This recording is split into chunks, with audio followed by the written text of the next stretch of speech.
C'est toujours un plaisir de vous retrouver sur Medi 1. Soyez les bienvenus dans l'invité de la rédaction.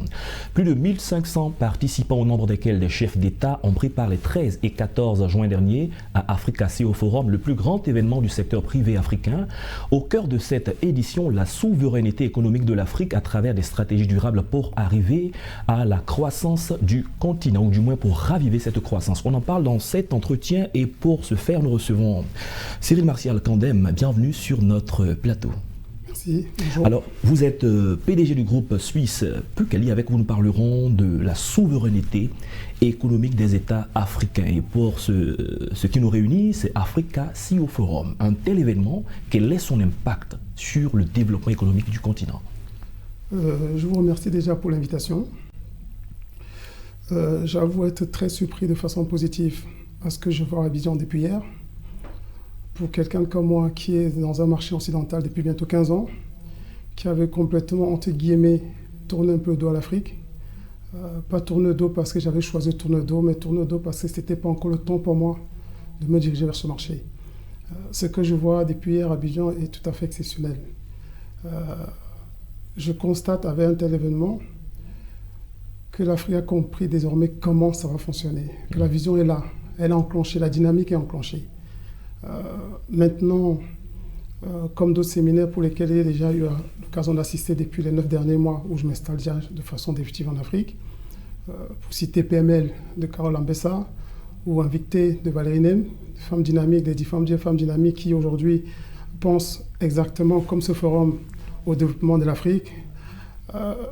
Je vais, pendant ces 10 minutes, me répéter très souvent parce que l'idée est là, la volonté est là, mais il faut une volonté politique. D'accord, on y arrivera certainement à cette volonté politique.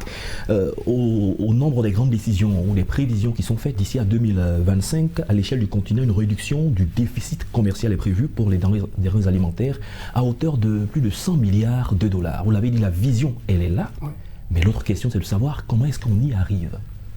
Bon, pour répondre à cette question, je vais prendre l'exemple simplement de la RDC. Ouais.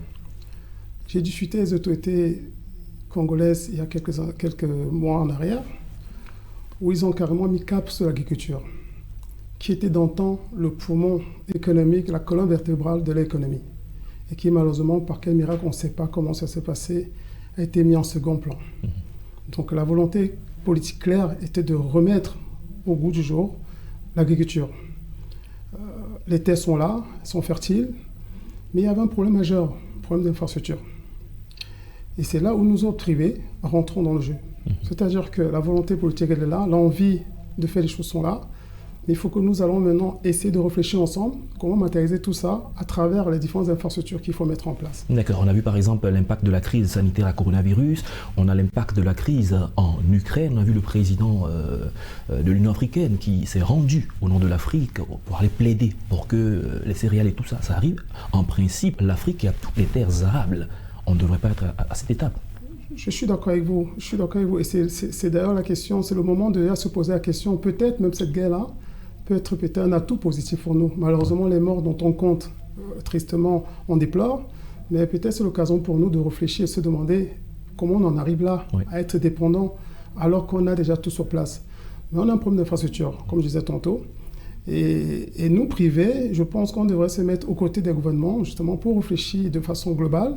Comment est-ce qu'implémenter tout ça ensemble? Et pour revenir sur la question RDC, où ils sont déjà très en avance, j'ai constaté que le président de la République est en train de faire d'agriculture un programme particulier, c'est-à-dire, pour ne même pas dire programme essentiel de son prochain mandat.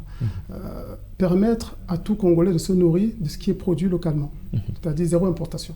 Et c'est bien possible. Mais la vraie question, c'est comment matérialiser tout ça? Et j'en reviens. Vous avez l'exemple au Congo où le pays est très enclavé. Mais on a aussi une chance d'avoir les autoroutes naturelles qui existent. Mais par manque d'entretien, vous avez 16 000 km de voies navigables qui sont restées comme ça à l'abandon, qui étaient aujourd'hui, dans le temps, la seule possibilité pour les Congolais de faire l'échange des marchandises à travers le pays. Donc le but aujourd'hui, avec ma position, c'est de me dire comment remettre en vie ces 16 000 km de voies navigables. C'est-à-dire il faut entretenir le bassin, il faut draguer les bassins, Il faut avoir des barges et permettre justement à la petite femme rurale qui cultive de pouvoir faire échanger sa marchandise, sa production dont elle fait tous les jours. D'accord. Il y a un autre élément très important qui a été abordé au cours de ce forum. Il y a aussi la transition énergétique. On en parle dans tous les pays, à toutes les rencontres, on en discute. Mais à quel niveau est-ce que nous en sommes? Est-ce qu'on avance à grands pas? On ne peut malheureusement pas on peut pas avancer à grands pas parce qu'on n'a pas les outils pour. Je pense que le problème de la transition écologique est mondial. Oui. La COP21, vous le voyez bien, on multiplie des réunions, les décisions ont du mal à être prises, tout simplement parce que malheureusement il y a cette aide d'énergie dont les gens sont codépendants aujourd'hui. Je pense que l'Afrique, même si elle a son mot à dire, ne peut pas malheureusement être le porte-étendard. Mais je suis très content de voir qu'il y a quand même pas mal de petits PME, des startups, qui aujourd'hui s'orientent vers des solutions énergétiques. Ça veut dire quelque part, il y a une prise de conscience personnelle où les gens veulent être autonomes en matière énergétique. Donc on n'est plus dans la vision d'attendre ce que les autres vont produire et nous allons consommer. Donc ça, il y a quand même un bon pas. Et je vois de plus en plus des grosses industries, parmi lesquelles même la mienne, que je suis en train de mettre en place. Je suis en train de mettre en place à Douala, la plus grande base de logistique de la sous-région CEMAC. Et aujourd'hui, elle fonctionne en panneaux solaires. C'est-à-dire que l'énergie qu'on va consommer sur cette base de logistique de 15 000 m², elle est autonome, cette énergie. On va mettre des panneaux solaires où on va produire de l'énergie avec une batterie qui reçoit de l'énergie et c'est comme ça qu'on va fonctionner. Donc, je vois que les gens commencent à se prendre en main. Et on n'attend pas forcément de l'État, les coupures, comment est-ce qu'on va faire. Les gens se prennent vraiment en main à petite échelle. Et je pense comme ça, pour moi, c'est une vraie réelle possibilité de pouvoir arriver à quelque chose de sérieux. D'accord. Une autre chose aussi, les compétences, elles existent. Dans tous les domaines, les Africains ont des compétences qui peuvent servir au développement. Tout à l'heure, vous avez évoqué la question de la volonté politique et aussi parler des startups qui s'orientent dans tous ces différents domaines. Mais quand vous parlez de volonté politique, comment cette volonté politique peut être effective à la disposition de toutes ces compétences pour qu'on arrive effectivement au développement? J'étais très heureux de voir les chefs d'État intervenir hier à ce séminaire. Parce que les différents séminaires où j'ai eu souvent vent, c'était vraiment les gens du secteur privé entre eux qui essayaient de se mettre ensemble pour voir comment créer une plateforme d'échange, d'interconnexion.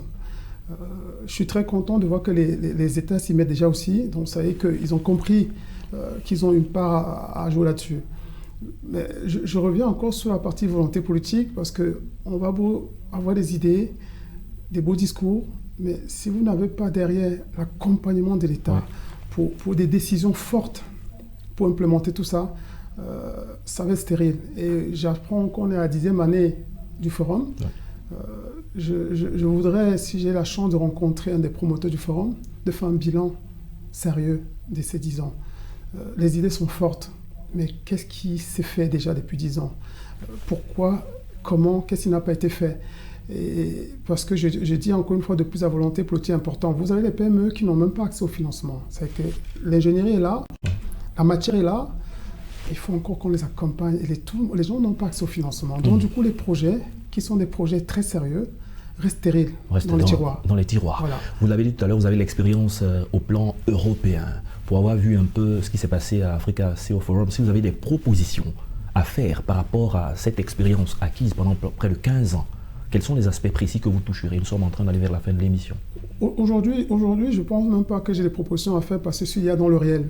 Le fait de partir d'un marché européen qui est prospère, pour ma part d'ailleurs, et venir s'appuyer sur ce marché pour développer un marché africain. Ça veut dire que je suis conscient du potentiel qu'il y a sur le marché africain. Il faut les synergies maintenant entre ces deux types de marchés, justement, pour voir comment développer les choses. Les banques africaines ne sont pas, malheureusement, très ouvertes, comme j'ai dit, au financement, parce qu'il faut des garanties qu'on n'en a jamais. Je pense que les Européens, nous autres, qui avons eu la chance peut-être de développer des activités un peu prospères, devront venir créer des partenariats avec cette matière grise et ce potentiel existant en Afrique pour voir comment est-ce qu'on pourrait développer des synergies d'affaires ensemble. Ça veut dire que vous avez des ingénieurs qui sont là, qui ont des idées très porteurs, mais qui n'ont pas accès au financement. Donc, on vient peut-être, nous, de notre côté des financements, créer cette joint venture où derrière on arrive à développer dans des domaines bien précis, je parle encore d'agriculture, je vais encore insister là-dessus, la vision est là, on veut faire, mais avec quels moyens? Avec quel matériel? Avec quelle infrastructure? Je pense que c'est avec ces questions qui ouvrent. C'est toujours ça va être toujours la même question tout le temps. Et je parle de la volonté politique parce que nos États ont encore la possibilité de s'asseoir autour des grandes tables pour lesquelles nous, on ne peut pas malheureusement, nous, au secteur privé, négocier des choses dans l'intérêt de ces startups qui sont aujourd'hui malheureusement abandonnées à elles par manque de financement. Merci Cyril Martial Kandem, merci d'avoir accepté notre invitation et surtout de partager votre grande expérience fort de ces 15 années sur le marché européen. Merci d'être passé sur notre plateau. C'est moi qui vous remercie de l'intérêt. Ce fut un réel plaisir d'échanger avec vous. Avec vous, on a parlé de la souveraineté économique des États africains. C'est la fin de cette émission. Merci à tous de l'avoir suivi. Excellente suite de nos programmes sur Média 1.